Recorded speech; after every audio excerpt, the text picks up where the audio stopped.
Assalamualaikum warahmatullahi wabarakatuh. Perkenalkan, nama saya Kale Fikria. Nomor induk mahasiswa 188-20545, Fakultas Pendidikan Bahasa, Prodi Pendidikan Bahasa Inggris. Baik, video ini saya buat untuk kelengkapan penilaian akhir semester Universitas Pancasakti Bekasi Kampus D dengan mata kuliah Pendidikan Agama Islam semester 3.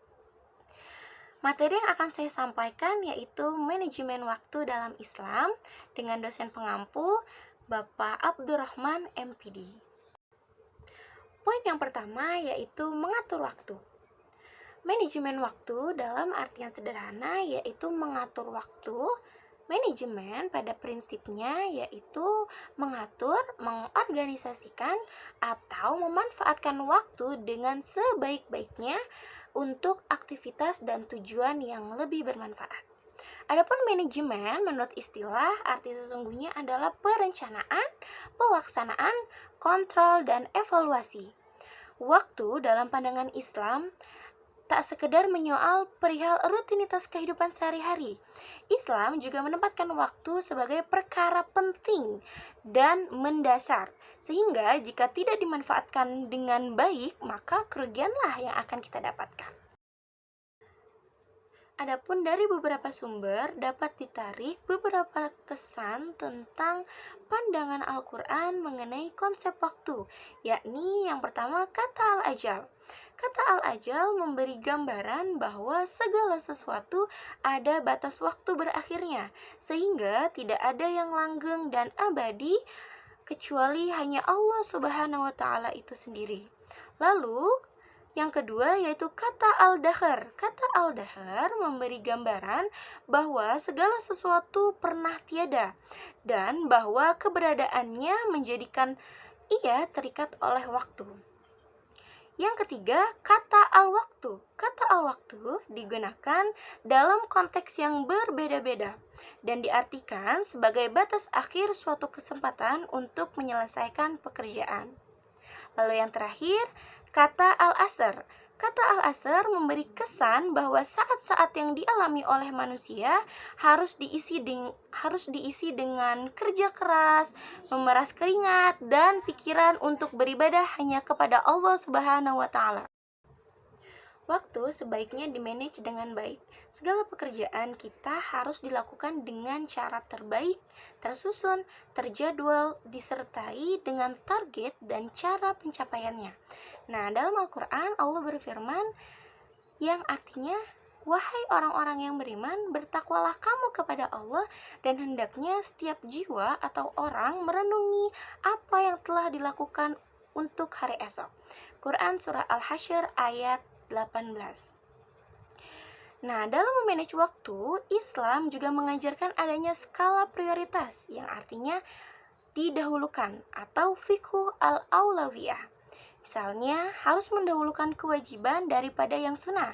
Dalam waktu yang sempit, misalnya sebaiknya tidak mengerjakan pekerjaan yang sunnah terlebih dahulu, menyebabkan habisnya waktu untuk mengerjakan yang wajib. Oleh karena itu, maka prioritaskanlah waktumu untuk hal-hal yang wajib. Contohnya seperti sholat, beribadah kepada Allah, belajar, kuliah, dan lain sebagainya. Selanjutnya, bagaimana sih cara mengatur waktu dengan baik menurut pandangan Islam? Poin yang pertama yaitu dengan beriman kepada Allah Subhanahu wa Ta'ala, mematuhi perintahnya dan menjauhi larangan-larangannya.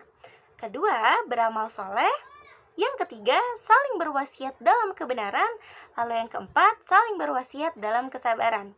Baik Allah menguji hamba-hambanya berupa sakit, kebanjiran, kita harus senantiasa selalu berwasiat dalam kesabaran, dalam hal apapun. Lalu, kenapa sih kita harus mengatur waktu? Dengan cara kita mengatur waktu, kita dapat menentukan prioritas kerja dalam kehidupan.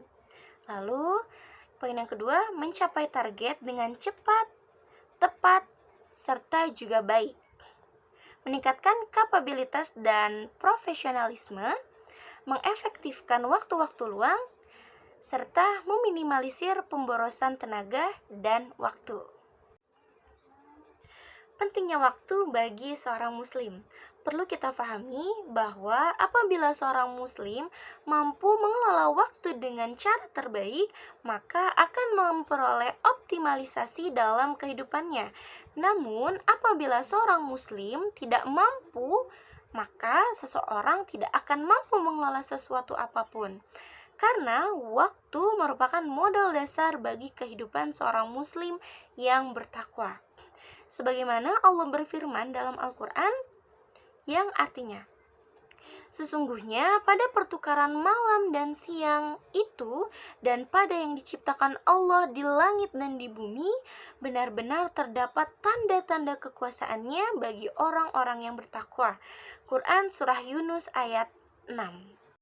Kesimpulan, dalam manajemen waktu dalam Islam memandang penting pengelolaan dan pengaturan waktu dengan sebaik-baiknya, sehingga tidak ada yang terbuang. Sebaliknya, pengelolaan waktu itu dapat memberikan kemanfaatan dan kebahagiaan, baik itu bagi diri kita sendiri maupun kepada masyarakat, baik di dunia maupun di akhirat.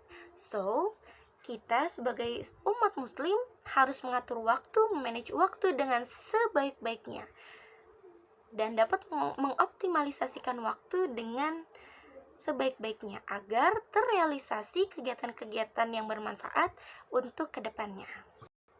Baiklah, terima kasih saya ucapkan. Mohon maaf apabila terdapat banyak kekurangan. Kurang lebihnya saya mohon maaf. Saya akhiri. Wassalamualaikum warahmatullahi wabarakatuh.